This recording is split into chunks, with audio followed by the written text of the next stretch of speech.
بایزید بستامی رحمۃ اللہ علیہ ایک بچے تھے جن کے ابو فوت ہو گئے، اکلوتا بچہ تھا، آگے کوئی مرد نہیں تھا کمانے والا گھر میں، تو ان کی والدہ لوگوں کے گھروں میں جا کے جھاڑو پوچھا کرتی اور کچھ وہاں سے اناج کھانے پینے کے لیے ملتا، روٹی ملتی، اپنا بھی پیٹ پالتی اور اپنے بچے کا بھی پالتی۔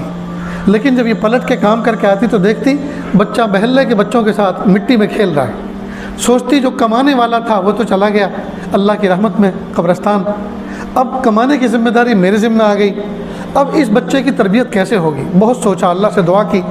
ایک دن خیال آیا کہ پہاڑ کے دامن میں ایک مسجد ہے، وہاں ایک قاری صاحب بچوں کو حافظ قرآن بناتے ہیں، قاری قرآن بناتے ہیں، کیوں نہ میں اپنے بچے کو ان کی زیر تربیت چھوڑ دوں؟ چنانچہ بچے کو نہلایا دھلایا، سیاہی سرما لگایا اور انگلی پکڑ کے لے کے چلنا شروع کیا۔ بچہ پوچھتا رہا راستے بھر، امی تم کہاں لے کے جا رہی ہو؟ بیٹا فکر نہ کرو، میں تمہیں بڑا انسان بنانا چاہتی ہوں، عزت والا انسان بنانا چاہتی ہوں، بڑا انسان بنانے کے لے کے جا رہی ہوں۔ چنانچہ مسجد کے دروازے پہ پہنچی، استاد نے دیکھا کہ کوئی باحجاب عورت کھڑی ہے، فوراً دروازے پر آئے اور کہے بہن کیا کام ہے؟ کہ استاد جی قاری صاحب یہ میرا بچہ ہے، اس کو لے کر آئی ہوں، کیا آپ اس کو حافظ قرآن قاری قرآن عالم بنا دیں گے؟ کہا کیوں نہیں، میں تو اسی کام کے لیے بیٹھا ہوں، جہاں دوسرے بچے پڑھ رہے ہیں ایک بچہ اور صحیح۔ کہا قاری صاحب ایک بات سنیں، یہ بچہ یتیم ہے، اس کے ابو فوت ہو گئے ہیں، اس کو گھر آنے کا زیادہ موقع نہ دینا، کہیں ایسا نہ ہو یہ گھر آئے اور میری ممتا جوش میں آئے اور میں تعلیم سے اس کو محروم کر دوں کہ اکلوتا بیٹا ہے، باپ ہے نہیں، کیا پڑھانا، چلو اس کو اپنے گھر پہ رکھتی ہوں، یہ کہ میرے لیے کوئی بوجھ تو ہے نہیں، جب 9 مہینے پیٹ میں رہا تب بوجھ نہیں تھا، اب یہ دھرتی پہ پیر رکھ کے چل رہا ہے، اب کیا بوجھ ہوگا، جو روٹی مجھے ملتی ہے اسی سے اس کو کھلاؤں گے، کہیں ایسا نہ ہو کہ میری ممتا جوش میں آ جائے اور میں تعلیم سے اس کو محروم کر دوں۔ جب یہ بات کہی تو استاد چونک گئے۔ آج کل کے ماں باپ فلاح دارین میں جامعہ ڈابیل میں بچوں کو لے کے جاتے ہیں اور پہلے دن پوچھتے ہیں چھٹی کا کیا نظام ہے، بچے کو کب لینے کے لیے آؤں، پہنچانے کیوں آئے تھے جی؟ اور وہاں کیا کہہ رہی ہے ماں، گھر آنے کا زیادہ موقع مت دینا، کہیں ایسا نہ ہو میری ممتا غالب آ جائے اور بچہ تعلیم سے محروم ہو جائے۔ اللہ کی شان، بچے کو چھوڑ کے چلے، بچے نے آخری نظر ماں کو دیکھا، ماں نے آخری نظر بچے کو دیکھا، جی دونوں رو لیے، ایک پتھر بچے نے اپنی چھاتی پہ رکھ لیا محبت کا اور ایک پتھر ماں نے اپنے سینے پہ رکھ لیا، راستے پر روتے ہوئے اپنے گھر آ گئی۔ استاد نے بچے کو بہلایا سہلایا، سر پہ ہاتھ پھیرا، پڑھانا شروع کیا۔ معصوم بچہ، ٹوٹا ہوا دل، اللہ کی رحمتیں اس کے دل پر ہر وقت چھم چھم برستی تھی، دعائیں مانگتا تھا، نمازیں پڑھتا تھا، محبتوں سے پڑھتا تھا۔ ایک لمبا وقت گزرا، ایک دن اس کی دل کے اندر ماں کی ممتا جاگ اٹھی۔ جمعرات کا دن تھا، مدارس دنیا میں اکثر جمعرات کے دن چھٹی ہوتی ہے، جمعہ کے دن، تو وہ بچہ استاذ کے پاس آیا اور کہا استاد جی مجھے میری والدہ یاد آ گئی، آج مجھے ان کو دیکھنے کو دل کر رہا ہے، پلیز آپ مجھے چھٹی دیجیے۔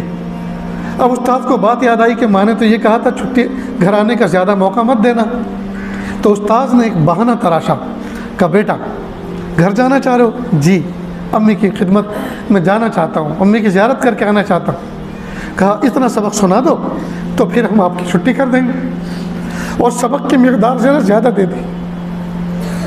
اور اس میں لوجک یہ تھی کہ یہ زیادہ یاد کر کے سنا نہیں سکے گا، جب خود ہی نہیں سنا سکے گا تو کس منہ سے آئے گا چھٹی مانگنے۔ لیکن اللہ کی شان، بچہ سمجھدار تھا، سمجھ گیا کہ استاد نے یہ بہانہ تراشا ہے مجھے چھٹی نہ دینے کا۔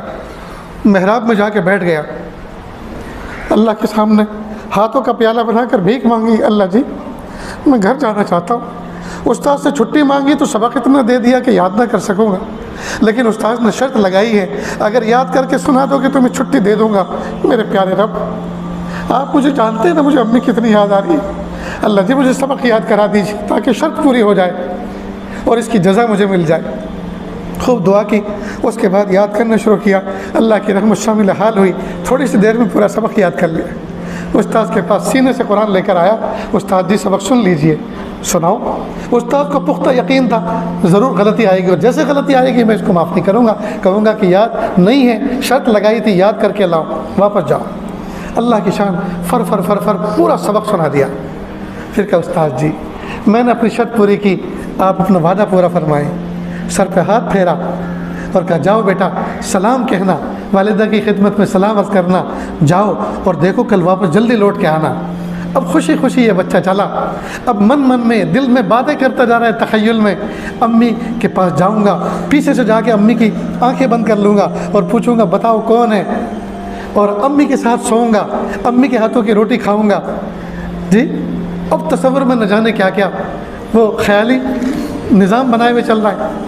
اللہ کی شان، گھر پہ اس وقت پہنچا جب مغرب کا مؤذن اذان دے رہا تھا، اور یہ شام کا وقت وہ ہوتا ہے جس میں اکثر پردیسیوں کو اپنا گھر یاد آتا ہے۔ ہم مدرسوں میں پڑھے ہیں، مدرسوں میں رہے ہیں، ہم سے پوچھو ادھر مسجد مؤذن صدائے لا الہ الا اللہ بلند کرتا تھا اور ادھر یہاں دل رونا شروع ہوتا تھا۔ شام کے وقت والدین ویسے بھی یاد آتے ہیں۔ اب مغرب کی اذان کا مؤذن اذان دے رہا تھا اور والدہ اندر کی کنڈی لگا کے وضو فرما رہی تھی نماز کے لیے۔ بچے نے دستک دی، ماں نے پوچھا من دق الباب، کس نے میرا دروازہ کھٹکھٹایا؟ امی دروازہ کھولو، میں آپ کا بایزید ہوں۔ ماں کو کھٹکا لگا، ماں کو ایک دھڑکا لگا کہ اوہو لگتا یہ ہے بچہ مدرسہ چھوڑ کے فرار ہو کر آ گیا ہے۔ تو ماں نے بدلے ہوئے انداز میں غصے میں کہا میرا بھی ایک بایزید تھا، میں نے تو اس کو نیکوکار بننے کے لیے، بڑا پرہیزگار بننے کے لیے ایک استاد کی خدمت میں زیر نگرانی مدرسے میں مسجد میں رکھا ہوا ہے، چھوڑا ہوا ہے۔ اب یہ کون بایزید ہے جو مجھے پریشان کر رہا ہے؟ یہ والا میرا بایزید نہیں ہو سکتا۔ جب بایزید نے یہ الفاظ سنے ناراضگی کے، کنڈی جو کھٹکھٹا رہا تھا چھوڑ دی اور ایک لمحے کے لیے سوچنے لگا، پھر نیچے اترا، مڑ گیا کہ اوہو اس دن جو میری والدہ نے استاذ کے حوالے میرا ہاتھ کیا تھا، اس دن یہ کہا تھا اس کو بڑا انسان بنا کے چھوڑنا، گھر آنے کا موقع مت دینا۔ لگتا یہ ہے میں وقت سے پہلے گھر آ گیا، وقت سے پہلے میں گھر آ گیا، میں بڑا انسان نہیں بنا، میں تو حافظ قرآن بھی پورا نہیں بنا۔ واپس چل گیا، راستے بھر روتا رہا، میری امی نے زیارت کا موقع نہیں دیا۔ ادھر والدہ کا حال یہ تھا، سجدے میں سر رکھ کے رو رہی تھی۔ پیارے اللہ، اس وقت تو آدمی اپنے دشمن کے لیے بھی دروازہ کھول دیتا ہے، اگر دشمن بھی سر سام کھٹکھٹائے اس کے لیے بھی دروازہ کھول دیتا۔